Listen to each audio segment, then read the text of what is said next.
This is the Lone Crater YouTube. We hope this video helps. You start by ensuring the foundation is solid. Install all Windows updates now and reboot. Once done, update your GPU driver to the latest WHQL package and reboot again so the driver fully initializes. Then run the Directx diagnostic tool to confirm your Directx version and check for missing Visual C++ runtimes. Install any missing redistributables. You need those runtimes and drivers because Black Ops 6 depends on specific DLLs.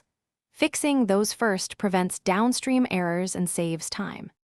Next, verify the game files via the launcher to replace corrupted assets. This often resolves missing DLL load errors. If Directx components are damaged, run the Directx web installer to repair runtime libraries and reinstall Visual C++ redistributables. Make sure to run the game as administrator so it can write configuration files and disable third-party overlays and screen recorders because they inject DLLs that conflict with Directx. These steps address in-game initialization failures by fixing file integrity and runtime conflicts.